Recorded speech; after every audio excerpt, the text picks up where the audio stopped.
She was about to reveal her biggest secret to the man she loved, but when the moment came, everything went wrong. It all started when she went down on her knees in front of him. Jake Horton, will you marry me? Her fingers tightened around the bouquet as she proposed to Jake in front of the entire college. She could design a clean energy reactor in her sleep, but asking a man to marry her made her heart race like nothing else. She'd planned everything perfectly. She'd propose to Jake, he'd say yes, and then she'd finally tell him the secret she'd been hiding from everyone. But when Jake opened his mouth, annoyed, he made her regret ever falling in love with him. You think you can marry me? Jake laughed loud enough for everyone to hear. God, Kira. You really don't know your place, do you? Kira's smile faltered. Jake stepped closer, annoyed voice sharp. Just because you carry the name Olsen doesn't make you one. You're the illegitimate daughter. The charity case. Did you really think I'd marry trash like you? Gasps rippled through the crowd. Kira's throat tightened. You said you loved me. Jake had been smitten with her for the past 4 years, following her everywhere she went. And when Kira finally showed her own feelings, How could things go so wrong? Jake smirked. Love, don't fool yourself. I was with you because of that little energy project you were working on, and because of the assignments you foolishly did for me. Kira's fingers curled around the bouquet. If only he knew how much more she could do than solve his petty college work. But thank God he didn't. If Jake had even the slightest idea who she really was, he would have used her for far worse. Jake turned around, and Kira followed his gaze. And there stood Isla Olsen, the legitimate daughter of the Olsens, Kira's half-sister and the real heiress. I've found someone better. Someone who isn't born from filth, and someone whose name means something in the world. He yanked the bouquet from Kira's trembling hands and dropped to one knee before Isla. Ayla Olsen, will you marry me? Isla gasped. Yes, Jake! 1,000 times yes! The crowd erupted in cheers, while Kira stood there humiliated. Isla turned to the audience, voice sweet and syrupy. Jake, don't be so harsh. Even if Kira's a bastard, she's still my sister. She smiled at the onlookers. She's always been a little slow in studies. In love, I think she mistook Jake's kindness for something else. The crowd nodded sympathetically. Poor Kiera, the pitiful one. Kira's chest constricted. Isla knew she was the smarter one, much more intelligent than anyone in the entire college. But the rules were clear. The illegitimate one had to stay beneath the legitimate heir. Isla stepped closer to Kira, bending down slightly, her voice dropping so only Kira could hear. You want to know what a man really wants, Kira? Isla murmured. It's not love. It's power. Give him that, and he's yours forever. She straightened, her eyes glittering. And I gave him that by getting him a deal with Dr. South. The scientist whom everyone in the energy industry worships. The one who never says yes to anyone except me. Kira's eyes widened. Dr. South? How could Isla possibly manage that? Jake slipped a ring onto Isla's finger as the crowd roared again. They walked away hand in hand, laughing, leaving Kira shattered and humiliated. If only they knew who she really was, they'd be begging for forgiveness instead of laughing. Kira stood frozen where they'd left her. She had spent 4 years writing his papers, correcting his research, and building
Finally, Filed all of them. The prototype's secure and your reactor model is protected under your company's name. Samuel smiled faintly. Once the news spreads, every major firm in the world will be fighting to use your technology. Every company in the energy sector is dying for just one meeting with you. He added, smiling. Kira nodded. Good. But don't set them up based on money. I want to work with people who actually deserve the technology. Of course. Samuel hesitated. You know, Kira, you should think about taking the company public. She frowned.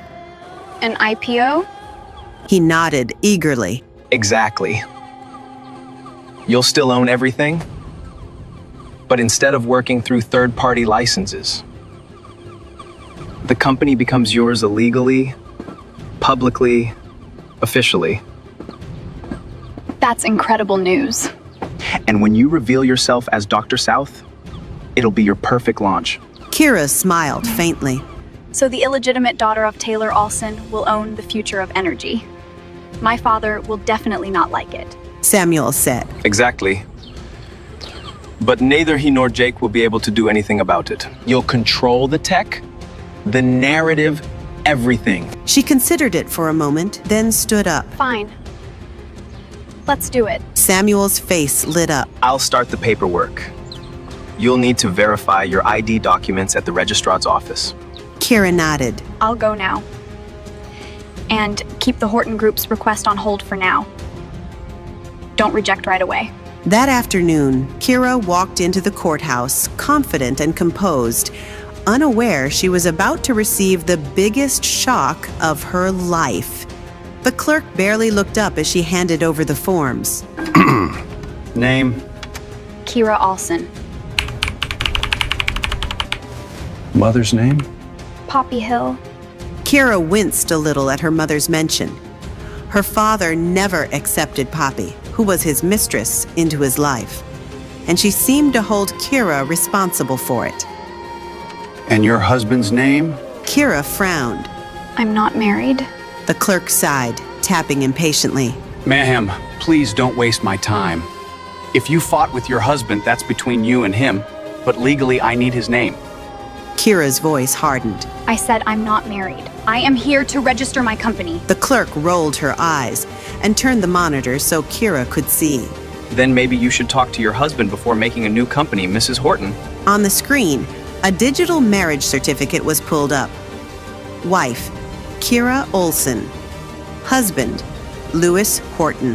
The clerk printed out the certificate and handed it to Kira. Come back after you sort this issue. This can't be real. It's government registered, man. The clerk said without looking up. It can't be faked. Maybe you should call your husband if you've forgotten your own wedding. Kira didn't know what to say. She was sure she wasn't married. Hell, she doesn't even know someone named Lewis Horton. Worse still, could he be related to Jake Horton, the guy who just publicly dumped her for her half-sister? Kira stumbled out of the office, the document clutched tightly in her hand. She took a shaky breath, pulled out her phone, and dialed Samuel. Find everything you can about Lewis Horton. She said quickly. Lewis Horton? Who's that? I wouldn't have asked you if I knew. The line went silent for a beat. Okay, I will.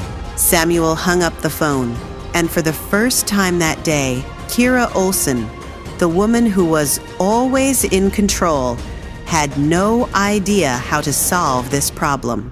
The next morning, Kira woke up to a new notification on her phone.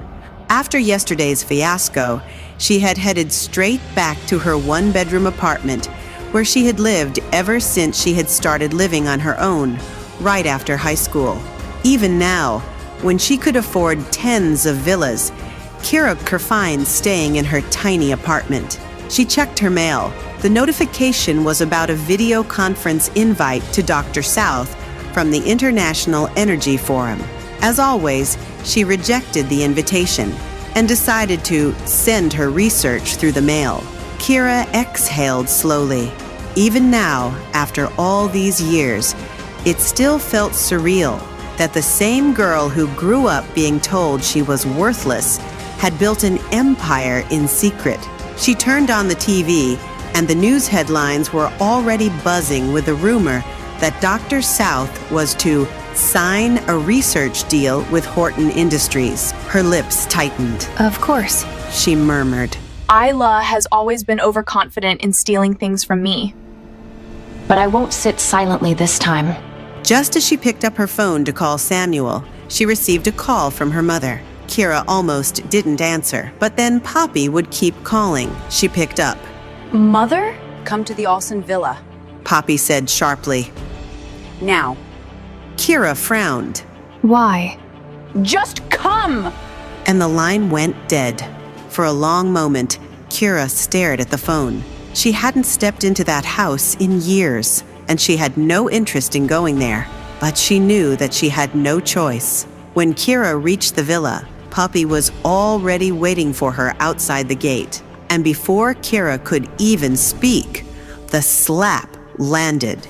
Kira's head snapped to the side. Mother, how dare you!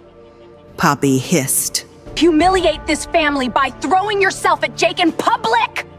Especially when he was interested in Isla. When will you stop being jealous of her?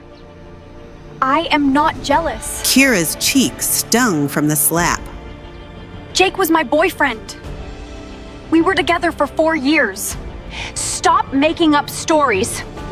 Poppy said in a sharp voice.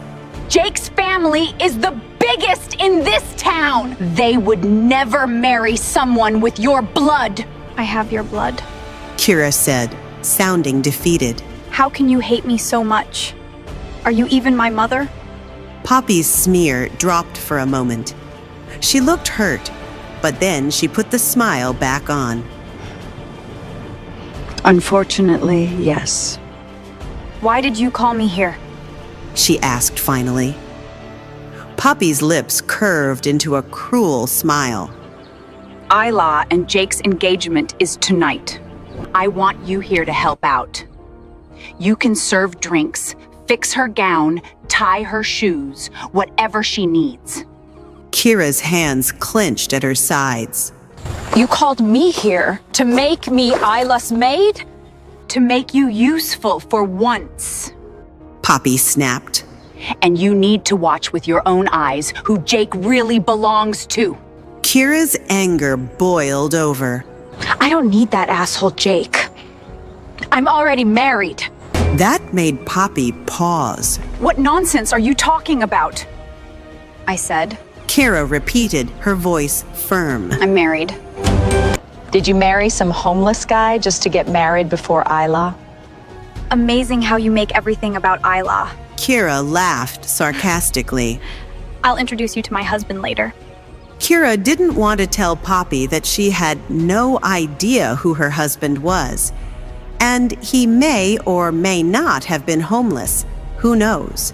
What Kira didn't know was that she was about to meet him in the next hour. Inside her room, Isla was dressed in an expensive gown, looking beautiful and elegant. When she spotted Kira, her lips curved. Oh, you came. How sweet. Before Kira could answer, Poppy interjected. Isla, Kira got married. Isla was surprised. So soon. Who's the guy? Is he better than Jake? Poppy said in a mocking tone. Of course not. There isn't a single person of higher standing than Jake Horton. Do you really think Kira could find a decent suitor? The loser she married didn't even dare to come here with her. Isla was satisfied with Poppy's answer. Then she tried to wear her heels, but couldn't bend down because of her tight dress. Isla gave Kira a slight smile. Immediately, Poppy pushed Kira. A useless girl. Always so oblivious. Your sister is having trouble. Now go on and help her put on her shoes. Kira was speechless. It was always like this. Did Poppy still think she was that naive, ignorant little girl who wouldn't know how to fight back even when bullied? Her eyes were cold, and her voice hinted with impatience. You can help her yourself. Kira Olsen, what's this attitude? Do you think you've grown wings just because you're married now? Your husband is nothing more than a freeloader. You'll still need to rely on the Olsen family. Before Kira could respond, a tall figure appeared at the doorstep. It was Taylor Olsen, Kira and Isla's father. Isla. Why are you arguing with Kira? Isla quickly changed her tone, stepping toward Taylor. Dad, Kira's just a little mad that Jake is marrying me instead of her. I was just trying to calm her down. Kira, are you still trying to get Jake back? No, I am not. Kira hesitated, then added, I got married. Taylor fixed his gaze on Kira. You got married? Without even informing us? Well, no worries. I wouldn't have come anyway. I don't want any scene tonight. The CEO of Horton Industries, Lewis Horton, is coming personally for the engagement. Kira was immediately taken aback. Isla looked confused. Who's Lewis Horton? Is he really important? Curious, Kira leaned in to listen. Taylor said, He's a mystery because he doesn't do press conferences and has been living abroad for years. Even I have never met him. He is Jake Horton's uncle. He's only 28 years old and is now the real power holder in the Horton family. Poppy gasped. Doesn't that make him a better match for Ayla than Jake? Taylor snapped at her. Nonsense. Mr. Horton is already married. Kira narrowed her eyes. Married? If he really was the man in the marriage certificate, then it would seem that Lewis should know what's going on. Who's his wife? She's even luckier than Isla. Kira quickly looked over at Taylor and heard him reply, I don't know. It's said that he and his wife aren't fond of social engagements. Taylor frowned in deep thought. I'm not sure why he suddenly decided to come here today. Kira barely heard the rest. Her mind was spinning. Could it be the same man? Or just a coincidence? Just then, Mrs. Olsen entered the room. She was Taylor's legitimate wife, who had graciously allowed Poppy and Kira to live under the same roof as her. She looked sick and weak. Mrs. Olsen had been battling a chronic illness for years, and it had taken a toll on her body. But she still looked as poised and elegant as ever. Why did you come down? I wasn't going to miss my daughter's engagement. Mrs. Olsen replied in her frail voice. Besides, I am feeling better today. She didn't notice Kira standing by the wall, but Kira felt her heart ache seeing Mrs. Olsen so weak. Mrs. Olsen, who had the right to hate Kira the most, was the only kind person she met in the Olsen family. Poppy didn't act like a mother at all, and often forgot to feed Kira when she was young. As a child, Kira was so skinny and malnourished that she dug around in trash cans for food as soon as she learned to walk. One day, Mrs. Olsen found her doing that and started leaving food for her in the garden every day. She kept up this routine for 12 years. If it weren't for Mrs. Olsen's kindness, Kira probably would have died of hunger a long time ago. Meanwhile, Poppy felt completely different about Mrs. Olsen. If it weren't for Mrs. Olsen, maybe Taylor would have married her. And she took her revenge in the cruelest way possible. Both she and Mrs. Olsen gave birth on the same day. So, she switched the children when no one was looking. And now her daughter was getting married into the richest family in the country, while Mrs. Olsen's daughter was labeled illegitimate and was forced to marry a broke person to save face. Poppy felt proud of herself. If only she knew that Kira was actually Dr. Self, and the husband she thought was poor was powerful enough to make Jake bow his head. A commotion outside garnered everyone's attention. The Hortons had arrived. When Taylor Olsen walked toward the entrance, Kira noticed something unusual. He wasn't looking at Jake. He was heading toward a man stepping out of a black car. The murmurs began instantly. Is that? It's Lewis Horton. Kira's breath caught. The CEO of Horton Industries, the most powerful man in America, the man who hated making public appearances. Taylor almost tripped over himself greeting him.